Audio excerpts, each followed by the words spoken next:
ሰላም እንዴት ናችሁ? ዛሬ ማወራናችሁ ስለ ራስፑቲን ነው። ራስፑቲን በዓለም ታሪክ ውስጥ አወዛጋቢ የሆኑ ሰው ናቸው። ራስፑቲን ራሻዊ ናቸው። እስከ 19 ዓመታቸው ድረስ በምርኩስና የኖሩ ሰው ናቸው። ከ19 ዓመታቸው በኋላ እኔና ኢየሱስ ወንድማማች እንጂ ኢየሱስ ፈጣሪ እኔ ፍጡር አይደለሁም ብለው ገዳም ጥለው በመውጣት አንድ ሚስት ያገቡ ሰው ናቸው። ሚስት ካገቡ በኋላ ደግሞ ለሚስታቸው አንዲት ሴት የአንድ ወንድ ነው መሆን ያለባት እንጂ አንድ ወንድ የአንድ ሴት የግድ የመሆን የለበትም ብለው ከበርካታ ሴቶች ጋር ወሲብ በእኛ በዘመኑ ቋንቋ ዝሙት የሚባለውን ነገር ሲያደርጉ የኖሩ ሰው ናቸው። ራስፑቲን የተመዘገበ በርካታ ድንቅና ታምራት ያላቸው ሰው ናቸው። የታየ ማለት ነው። ይሄ መንፈሳዊ ድራማ እንደነ ዩጩፋ ምናምን ነገር አይደለም። ፊት ለፊት እጁ የተቆረጠ ሰው እጁ ሲበቅልለት ይታያል፣ በካሜራ በምን እየታየ እና እኚህ ሰውዬ የሆነ ሰዓት ላይ የኢሉሚናንቲ ሃየር ቴብል ላይ ሁሉ የተቀመጡ ሰው ናቸው። ራስፑቲን ማለት ከተራ መነኩሴነት እስከ ኢሉሚናንቲ ሃየር ቴብል ላይ ማለት ነው። 12 ሰው ብቻ ነው የሚቀመጠው። ከዛ በኋላ ደግሞ ኢሉሚናንቲ ውስጥ ገብተው ያም ደብሯቸው ማለት ነው። ሃየር ቴብል ላይ ሆኖ የዓለም መንግስት ገሌ ይነሳ፣ ገሌ ይቀመጥ፣ ገሌ ይነሳ፣ የእንትን መሪ የኢትዮጵያ መሪ አብይ ይሁን፣ የጅቡቲ መሪ አብደላ ይሁን ብለው የሚወስኑ ሰው ነበሩ። ያም አልተመቻቸውም። በቃ ስለደበራቸው ኤል ኮሚኒኮ ማለት ኢሉሚናንቲ ጥሩ የወጣ ሰው ማለት ነው ሆኑ። ግን እሳቸውን ለመግደል ተሞክሮ ምንም የሚገድላቸው ነገር የለም። መርዝ ተሰጣቸው፣ ጠጡት፣ ምንም አልሆኑም። በጆክ ሰጧቸው፣ እሳቸው ራሱ መርዝ ይስማማኛል ነው የሚሉት። ሲያናይድ ሰጧቸው፣ አርሴኒክ ሰጧቸው፣ ምንም ነገር ምንም አያደርጋቸውም። በዚህ ላይ ደግሞ ኃይለኛ ተዋጊ ናቸው። አንድ አገር ሄደው በቃ የሆነ ሀገር ይሄዱና ንጉሱን ሴት ልጅህን አንጣ ነው የሚሉት። በቃ ቀጥታ ልጆችህን አምጣ፣ ዛሬ እነሱን ስነፋ ነው ማድረው፣ እንዴት አልጋዬ ላይ እንዴት ሴት ሳታስቀምጥ ትጠራኛለህ ነው የሚሉት። እና አንዳንድ ሰዎች የራስፑቲንን እንደ ቅዱስ ያዋቸዋል።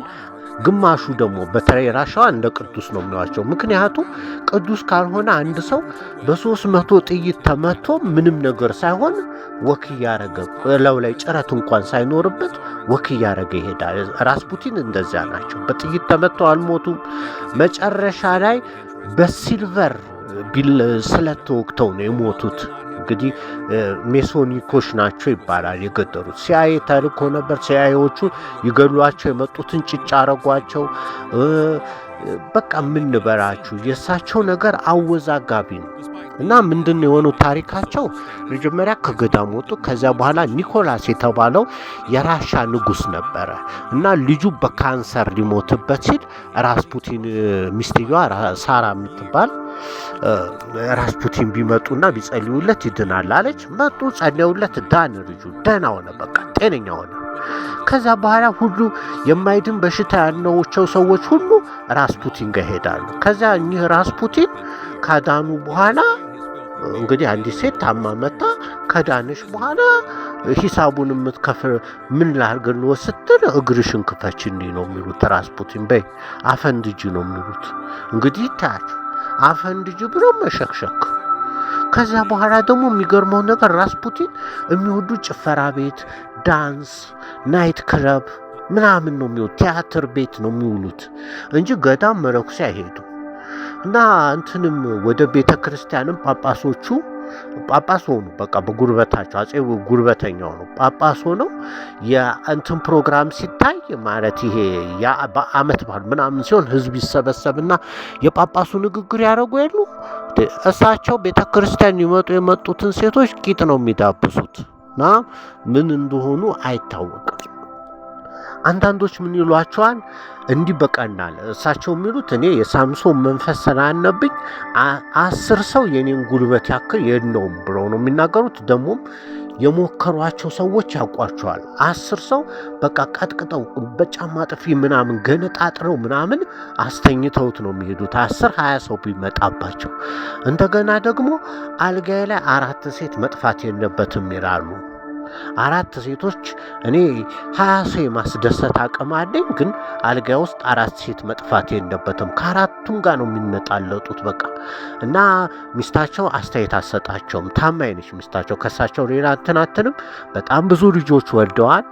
ከሚስታቸው በጣም ብዙ ልጅ፣ ከሌሎችም በተጨማሪ ብዙ ልጅ ወልደዋል። ብቻ ምን በራችሁ የወንበዴ ወንበዴ ናቸው። አሁን ባለው የክርስትና አስተሳሰብ ይጠጣሉ፣ ሰው ገድለዋል። ብዙ ሰው ነው የገደሉት። ከበዋቸው ምናምን በጥይት ሲሏቸው እሳቸው አይሞቱም። ከዚያ በኋላ የነዚያ ይገድሏቸው የመጡትን በሙሉ ይገድሏቸዋል። እና ራስፑቲን በነገስታቶች ይፈራሉ። በሄዱበት ቦታ ሁሉ ንጉሱ ልጁን ያቀርባል። አንዳንድ ቦታ እንደውም ንጉሱ ልጁን አቀርቦ እሳቸው ሰራተኛ ይመርጣሉ። የሰራተኛ ማንደፋደፍ ያምራቸዋልና ከሰራተኛ ጀምሮ እስከ ልዕልት ድረስ የእሳቸው ያልበጠረቁት እንግዲህ እሳቸው የነበሩት በ19ኛው ክፍለ ዘመን መጀመሪያ አካባቢ ላይ ነው እና ምናልባት ኢትዮጵያ አልመጡ ይሆናል እንጂ በቃ ሁሉም የዓለም ነገስታቶች ያውቋቸዋል። በየሄዱበት ሀገር ሁሉ ድንቅ ታምራትን ያደርጋሉ። ፈውስ ከተባለ ይፈውሳሉ። እንደገና አይሞቱም። እባብ ቢነድፋቸው አይሞቱም። መርዝ ቢጠጡ አይመቱም። በጥይት ቢመቱ አይሞቱም። ሰውየው በጥይት ብዙ ጊዜ ጭንቅላታቸው ውስጥ ጥይት በጣም ብዙ ጥይት ገብቶባቸው አልሞቱም። ሰውየው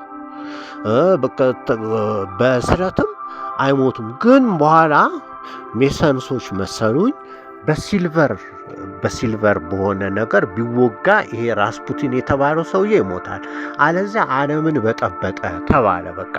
እና እኚህ ሰውዬ ከሃይማኖቱን ጥረው ምን ውስጥ ገቡ መሰራት? ፖለቲካ በቃ። የአንደኛ ዓለም ጦርነትን ያስነሱት እሳቸው ናቸው። በቃ በርቺ ግቢ ራሻን ያስገቧት ወደ አንደኛ ዓለም ጦርነት። እንግሊዝም አይዞሽ ምናምን ብለው ሄደው እንግሊዝም ይሄዳሉ፣ ራሻም ይገባሉ፣ ጀርመንም ይሄዳሉ። ዋና ንጉሶቹ ጋር። በዚህ ላይ ደግሞ ልጆቻቸውም በቃ ህፃናት አይሉ አሮጊት አይሉ ማንደፋደፍ ነው በቃ። በየቤተ መንግስቱ እየገቡ ማንጎዳጎድ ነው። እና ጦርነትን ያስነሱት እሳቸው ናቸው። 20 ሚሊዮን ሰው ያለቀበትን ጦርነት ያስነሱት እሳቸው ናቸው። በዚህ ላይ ሊገድሏቸው የመጡትን ይገድላሉ። ገዳይ ናቸው፣ ዝሙተኛ ናቸው። ጭፈራ፣ መጠጣት፣ መደነስ፣ መዝናናት፣ ፈታ ማለት ይወጣሉ። ግን ደግሞ በዚህ ላይ ባስተምሮት ኢየሱስና እኔ አንድ ነን። ኢየሱስ እኔ ጳውሎስ ምንም የሚለየን ነገር የለም። ሁለታችንም የሞተ ማስነሳት እንችላለን። እኔ እንዲያውም በታምራት እበልጧለሁ። ኢየሱስ ያደረገው 20 ምናምን ነው 30 ይኔ 1000 ምናምን ነው። ከፈለጋችሁ ካሜራ ይዛችሁ ነው ቪዲዮ ቅዱኝ፣ ያፈለጋችሁ ነገር አደርጋለሁ ነው ያሉት። በመጨረሻ በሜሰንሶች ወይም የኢሉሚናንቲ አካል ነው ተከበው በመረብ ተይዘው ምናምን ነገር በማሽን ተይዘው ሰው ጉልበታቸውንም ይዜ እንደው በተደጋጋሚ በሲልቨር ተወግተው ባህር ውስጥ በብረት ታስረው አልሞትም አሉ። እንደዚያም ተወጋግተው ምናምን አልሞትም ሲሉ በብረት ታስረው እንግዲህ መንግስታቶች አንድ ላይ ሆ ብለው አንድ ጳጳስን ባህር ውስጥ ቀዝቃዛ ባህር ውስጥ ከተቷቸው። የሩሲያ በረዶ ስር መጨረሻ ላይ በረዶ ሆኖ ሰውነታቸው ሞቶ ሬሳቸው ተገኘ። ያንንም ሬሳቸውን ራሱ ፈርተው ለብዙ ጊዜ በከባድ መሳሪያ የተጠበቁ መበስበስ ሲጀምር ነው በቃ የተቀበሩ ተናቸዋለሁ። እና ራስፑቲን የእናንተ አስተያየት ምንድን ነው? እንግዲህ ኦርቶዶክስ ናቸው። ሃይማኖታቸው ከተባለ የሩሲያ ኦርቶዶክስ ናቸው። በጣም ብዙ ኦርቶዶክሶች ራስፑቲን ቅዱስ ነው ይላሉ። ምዕራባውያን ይሄ የሰይጣን እንጂ ጅኒ ነው እንጂ ያለበት ይሄ ተዋጊ ነኝ የሳምሶን መንፈስ የለበትም፣ ድንቅና ታምራት የሚያደርገው በጅኒ መንፈስ እንጂ በእንትን መንፈስ አይደለም። አንዳንድ ሳይንቲስቶች እሳቸው የሜዲካል ኤክስፐርት ስለሆኑ ነው፣ እኛ ያደረስንበትን የሕክምና ሙያ ስለሚችሉ ነው። ካንሰር ምናምን ሰው የማያድነውን ነገር የሚያድኑት ይሄ አካል ራሱ የሚያበቅሉት በዚያም ብቃታቸው ነው ይላሉ። እንግዲህ ራሳችሁ ፍረዱ። ሰውየው በጣም ሴት ይወዳሉ፣ ይነፋሉ። በትንሹ በመቶ የሚቆጠሩ ሴቶችን ወደ አልጋቸው ይዘው ሄደዋል። እስከ 47 ዓመታቸው ከ19 እስከ 47 ዓመታቸው ዓለም ላይ ጨፍረውባታል፣ ደንሰውባታል። ቅዱስ ከሆኑ በረከታቸውና ጸሎታቸው በእኛ ላይ ይሁን። እርኩስም ከሆኑ ፈጣሪ ይጠብቀን።